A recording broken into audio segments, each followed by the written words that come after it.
పురస్కరించుకొని ఉమ్మడి సిద్దిపేట జిల్లాలో వైష్ణవ ఆలయాలు భక్తుల రద్దీతో కిటకిటలాడుతున్నాయి. పవిత్ర ఏకాదశి నాడు స్వామివారి దర్శనం చేసుకుంటే పుణ్యప్రదం అన్న భావనతో భక్తులు పోటెత్తారు. సిద్దిపేట శ్రీ వెంకటేశ్వర స్వామి దేవస్థానంలో పెద్ద సంఖ్యలో భక్తులు క్యూ లైన్లలో బారులు తీరారు. భక్తుల తాకిడి కారణంగా ఆలయ అధికారులు ప్రత్యేక ఏర్పాట్లు చేశారు.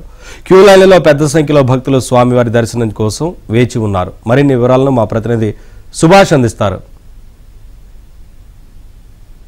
ముక్కోటి ఏకాదశి సందర్భంగా సిద్దిపేట జిల్లాలోని వైష్ణవాలయాలన్నీ కూడా భక్తులతో కిటకిటలాడుతున్నాయి. ఈ ఉదయం 4 గంటల నుంచి కూడా భక్తులు ఉత్తర ద్వారా శ్రీవారిని దర్శించుకుంటున్న పరిస్థితి కనిపిస్తుంది. మనం చూస్తున్నాము సిద్దిపేటలోని శ్రీ మోయిన్పురాలోని శ్రీ వెంకటేశ్వర స్వామి ఆలయంలో భక్తులు ఈ ఉదయం నుంచే పెద్ద ఎత్తున స్వామివారిని దర్శించుకొని స్వామివారి ఆశీర్వచనాలు తీసుకుంటున్న ఆ పరిస్థితి కనిపిస్తుంది. ఈ ఉదయం 4 గంటల నుంచి బారులు తీరిన భక్తులు ఒక్కొక్కరిగా స్వామివారిని దర్శించుకుంటూ స్వామివారి ఆశీర్వచనాలు తీసుకుంటూ దర్శనం చేసుకుంటూ కూడా ముందుకు కదులుతున్న పరిస్థితి కనిపిస్తుంది. సో పెద్ద ఎత్తున తరలి వస్తున్న భక్తుల కోసం సిద్దిపేట జిల్లాలోని అధికార యంత్రాంగం కావచ్చు, ఆలయ అధికారులు పూజారులు కూడా పెద్ద ఎత్తున వసతి సదుపాయాలు కల్పించారు. సో స్వామివారిని సుందరంగా అలంకరించి ఈరోజు భక్తులకు దర్శనం కల్పిస్తున్న పరిస్థితి కనిపిస్తుంది. ప్రస్తుతం మనం ఇక్కడ మోయిన్పుర వెంకటేశ్వర ఆలయంలో ఉన్నాము. ఇక్కడ అర్చకులు ఉన్నారు. వారిని అడిగి ఈ విశిష్టత గురించి తెలుసుకునే ప్రయత్నం చేద్దాం. సార్ చెప్పండి, ప్రతి ఏటా ముక్కోటి ఏకాదశి సందర్భంగా పెద్ద ఎత్తున భక్తులు తరలి వస్తున్నారు.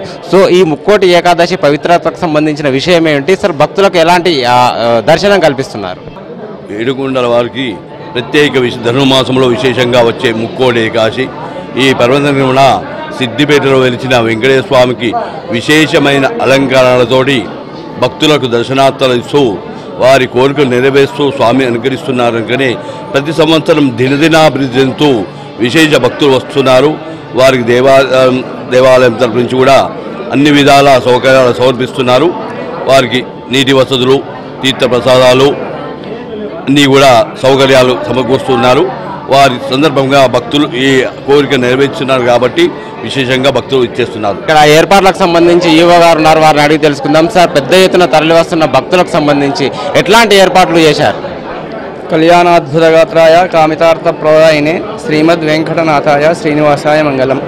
శ్రీ వెంకటేశ్వర స్వామి దేవస్థానం మోహినపుర వీధి సిద్దిపేట పట్టణం మరియు జిల్లా నందు ఈ వచ్చే ముక్కోటి ఏకాదశి ఉత్తర వైకుంఠ ద్వార దర్శనంకి వచ్చేటువంటి భక్తుల సౌకర్యార్థం వైట్ పెండాల్స్, బార్కేడింగు, క్యూ లైన్లో మళ్ళీ గ్రీన్ మ్యాటు, భక్తులకు నీటి సౌకర్యము, తర్వాత పులిహోర ప్రసాద వితరణ, మళ్ళీ ఏమైనా ప్రాథమిక చికిత్సా కేంద్రం కూడా ఏర్పాటు చేయడం జరిగినది.